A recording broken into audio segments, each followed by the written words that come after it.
அஜித் தான். எனக்கு பொதுவாக அஜித் சுமாராக தான் பிடிக்கும். ஆனால் இது ஆசனா டைலாக் என்ன, அஜித் சார் இது மாதிரிலாம் மறுபடியும் நீங்கள் படம் பண்ணுவீங்களா, எனக்கு ஆசையாக இருக்குது பார்க்குறப்போ. ஏன்னா அந்த மாதிரி படம்லாம் மறுபடியும் வரணும். இந்த மாதிரி நீங்கள் மிரட்டின வில்லத்தனத்தில் நீங்கள் நல்லவரா கெட்டவரான்னு படம் பார்க்குறப்பவே இளவனின்றப்போ இன்னும் மாசான சீன் அதெல்லாம் ரொம்ப ரொம்ப நல்லா இருந்தது. இப்போ பார்க்குறப்போ அதுவும் இப்போ ரீலீஸில் அப்படியே 2011 பார்த்தோமா அதோடு மெருகேற்றி சூப்பராக வந்து பண்ணியிருக்காங்க. இந்த எல்லோரும் போய் படம் பாருங்கள். யுவன் சங்கரா மியூசிக்லாம் காது குளிர அவ்வளோ நல்லாயிருக்கு. இந்த படம் உங்களுக்கு நிறைய பேர் பார்த்துருப்பீங்க, பார்க்காதவங்களாம் சொல்கிறேன்.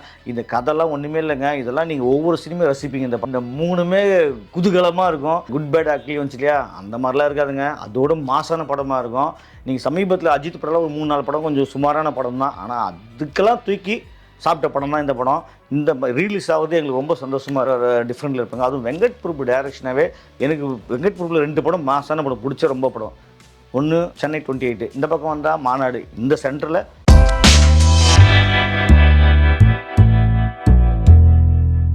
மங்காத்தா ரீரிலீஸு. என்ன படம்! அஜித் படத்துலேயே எனக்கு ரொம்ப ரொம்ப பிடிச்ச படம் மங்காத்தா தான். காரணம் என்னென்னா, அஜித் நடிச்சிருப்பார் இந்த படத்தில், நடிக்கிறதோட வாழ்ந்துருப்பார். அஜித்துக்கு வந்து ரொம்ப நாளாக இந்த டூயட் பாடுறது நமக்கே சில டைமில் போர் அடிக்கும். என்ன தமிழ் சினிமானாவே ஒரு லவ் சாங் இருக்கும், ஒரு குடும்ப சென்டிமெண்ட் இருக்கும், அதுக்கப்புறம் போயிட்டு குடும்பத்தில் வந்து நல்லவராக இருப்பார் ஒருத்தர், அவங்க 4 பேர் சேர்த்து வைப்பார். இதையே பார்த்து பார்த்து சலித்து போன அந்த டைமில் மங்காத்தான்னு ஒரு படம், அப்படி அஜித்தா இது அப்படின்ற கேள்வி கேட்குற அளவுக்கு ஒரு டிஃப்ரெண்ட்டான கதையை கொண்டு வந்து அஜித்லாம் இதில் நடிப்பாரான்னு நமக்கே ஒரு ஆச்சரியம். ஏன்னா அதுக்கு முன்னாடி அஜித்லாம் நடித்த படம்லாம் பார்த்திங்கன்னா லவ் ஸ்டோரியாக நடிச்சிருந்தவர், திடீர்னு பார்த்தோன்னா இதில் வில்லனே அஜித் தான்டா அப்படின்ற சொல்கிற அளவுக்கு, அது வில்லனா சாதாரண இல்லை, வெறித்தனமான வில்லன். அந்த அளவுக்கு ஐயோ, நம்ம இப்போ நினச்சாவே அஜித் படம்லாம் வந்து நமக்கு இப்போ பார்த்துட்டு வந்து எனக்கே பூஸ்ட் பம்ப்ஸாக இருக்குது. இந்த படம் பார்த்துட்டு வந்தேன் ஐயோ 2011 பார்த்த மாதிரி இப்போவும் அந்த பூஸ்ட் பம்ப்ஸ் இருக்குன்னா அதுக்கு காரணம் அஜித் தான். எனக்கு பொதுவாக அஜித் சுமாராக தான் பிடிக்கும். ஆனால் இருந்தாலும் இந்த மங்காத்தா பார்த்த பிறகு இன்னும் அஜித் மேலே ஒரு ஆசை வந்துருச்சு. காரணம் என்னென்னா, மனசு அந்த அளவுக்கு சும்மா ஸ்டைலுன்னா மாசுனா டைலாக்னா, அஜித் சார் இது மாதிரிலாம் மறுபடியும் நீங்கள் படம் பண்ணுவீங்களா, எனக்கு ஆசையாக இருக்குது பார்க்குறப்போ. ஏன்னா அந்த மாதிரி படம்லாம் மறுபடியும் வரணும். இந்த மாதிரி நீங்கள் மிரட்டின வில்லத்தனத்தில் நீங்கள் நல்லவரா கெட்டவரான்னு படம் பார்க்குறப்பவே யோசித்து கடைசி வரையும் நீங்கள் வில்லனாக இருப்பீங்க அப்படின்றப்பெல்லாம் எங்களுக்கு ஒரு ஆனந்தமாக இருந்தது. அதுவும் கிளைமேக்ஸில் அர்ஜுன்கிட்ட மோதி அதுக்கப்புறம் 2 பேரும் அவங்க கூட்டு கலவாணின்றப்பெல்லாம் இன்னும் மாசான சீன் அதெல்லாம் ரொம்ப ரொம்ப நல்லா இருந்தது. இப்போ பார்க்குறப்போ அதுவும் இப்போ ரீலீஸில் அப்படியே 2011 பார்த்தோமா அதோடு மெருகேற்றி சூப்பராக வந்து பண்ணியிருக்காங்க. இந்த எல்லோரும் போய் படம் பாருங்கள். யுவன் சங்கரா மியூசிக்லாம் காது குளிர அவ்வளோ நல்லாயிருக்கு. இந்த படம் உங்களுக்கு நிறைய பேர் பார்த்துருப்பீங்க, பார்க்காதவங்களாம் சொல்கிறேன்.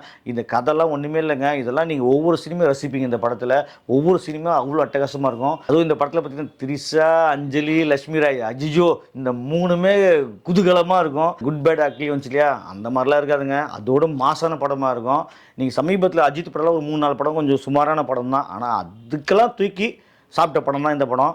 இந்த ரீலீஸ் ஆகுது எங்களுக்கு ரொம்ப சந்தோஷமாக இருக்குது. நீங்கள் போய் பாருங்கள். நீங்கள் அஜித்தை வேறு லுக்கில் வேறு டிஃப்ரெண்ட்டாக பார்ப்பீங்க.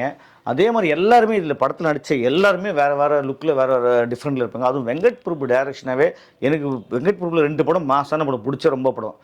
ஒன்று சென்னை 28, இந்த பக்கம் வந்தால் மாநாடு. இந்த சென்டரில் எனக்கு இருக்குது மங்காத்தா மட்டும்தான். ஏன்னா மங்காத்தா சும்மா அஜித் வெங்கட் பிரபு அந்த பிரியாணி காம்போ எப்படி செட் ஆச்சுன்னு தெரில, ஆனால் மனசு பிரியாணி போட்டே வேறு சீன்லாம் வாங்கி பண்ணியிருப்பான்னு நினைக்கிறேன். அவ்வளோ இன்ட்ரெஸ்டாக நடிச்சிருப்பாங்க இதில். இப்போ சில படம்லாம் பார்ப்போம், வேண்டாம் வெறுப்பாக நடிக்கிறது, சும்மா டைம் பாஸுக்கு போயிட்டு வர்றது, அது மாதிரிலாம் நிறைய படம் பார்க்குறப்ப தெரியும், என்னடா இது 2 சீன் தான் வேண்ட வெறுப்பாக டைலாக் பேசினுக்கிறாரு, வேண்ட வெறுப்பாக நடிக்கிறாங்க. ஆனால் இந்த படத்தில் ஒவ்வொருத்தரும் அவ்வளோ ஜாலியாக என்ஜாய் பண்ணி நடிச்சிருப்பாங்க. அந்த அளவுக்கு இந்த படம் வந்து எல்லார் மனசுலையும் பிடிச்ச படம். 2011 சூப்பர் டூப்பர் ஹிட்டு, அஜித்துக்கு பெரிய மாஸ் கொடுத்த படம். இப்போ 2026 திருப்பி அஜித்துக்கு ஒரு மாசான படமாக தான் இது இருக்கும். ரீலீஸ்னால வந்து என்னடா அதை பழைய படம் அப்படிலாம் நினச்சாதீங்கம்மா. இப்போவும் புது படம் புதுசாக ரிலீஸ் ஆன மாதிரி தான் இருக்குது. அஜித் ரசிகர்கள் மட்டும் இல்லை, எல்லாருமே பார்க்க வேண்டிய படம். இன்னொரு முக்கியமான விஷயம், இந்த படத்துக்கு என்ன ஒரு ப்ளஸ்ன்னு பார்த்தீங்கன்னா, இப்போது தானு வந்து ஒரு பேட்டி கொடுத்துருந்தாரு. இல்லை சில தயாரிப்பாளர்களே என்கிட்ட கேட்டுக்கிட்டாங்க, அதனால தான் வந்து நான் கொஞ்சம் வந்து ரிலீஸ் தள்ளி வச்சேன் அப்படின்னு. அதெல்லாம் சும்மாங்க, பொய். காரணம் என்னென்னா, தலை படம் வருது. ஏன்னா தலை படம் சாதாரண படமே மாஸ் காட்டும், இது வந்து மாசான படம். அப்போ எப்படின்னு சொல்லி இவரே பின்வாங்கிட்டார். எப்பா படம் தெரியும் எந்த லட்சத்தில் போச்சு, இன்றைக்கி வரையும் தயாரிப்பாளர்கள் லாஸ்ட்டுன்னு சொல்லினுக்கிறாங்க. அதில் வந்து விஜயெல்லாம் வந்து எப்படி நடிச்சிருப்பான்னு தெரியும். ஆனால் அந்த படத்தை கூட தெரியக்கூட இது நிற்குமானா நிற்காது. ஏன்னா இன்றைக்கி அட்லி பெரிய டைரக்டர் தான், இப்போ ஹிந்தியில் போய் பெரிய படங்கள் தான் பண்ணுறாரு. அதெல்லாம் முக்கியம் இல்லை. தெரிக்கும் மங்காத்தாக்கும் போட்டி வச்சா மங்காத்தா தான் ஜெயிக்கும். அது தானுக்கே தெரியும். அதனால தான் தானு எப்பா தெரியும் மறுபடியும் நான் ரீலீஸ் பண்ணி எதுக்கு வேஸ்ட்டு செலவு பண்ணோம், அதனால் அந்த செலவை ஓரம் கட்டிட்டு நம்ம பொறுமையாக வரலான்னு பாருங்கள். தெரி பேக் அடிச்சுட்டு மங்காத்தா வருதுன்னா அப்போ உங்களுக்கு அந்த படம் எப்படி மவுஸுக்கு என்ன தெரியும். இன்றைக்கி இருக்கிற 2K கிட்ஸ்லாம் தயவு செஞ்சு புரிஞ்சுங்க. தெரி ஓடிச்சு, மங்காத்தா வருது. மங்காத்தா பாருங்கள், நீங்கள் அஜித் ரசிகர்களோட கூட அஜித் ரசிகராக மாறிடுவீங்க. நம்ம 1000 முறை டிவியில் பார்த்துருந்தாலும் இப்போ போய் தேட்டரில் பாருங்கள், இன்னும் டிஃப்ரெண்ட்டான உங்களுக்கு எக்ஸ்பீரியன்ஸ் இருக்கும். போய் பாருங்கள். இந்த வீடியோ உங்களுக்கு பிடிச்சிருந்தா லைக் பண்ணுங்கள், கமெண்ட் பண்ணுங்கள், ஷேர் பண்ணுங்கள், சப்ஸ்கிரைப் பண்ணுங்கள்.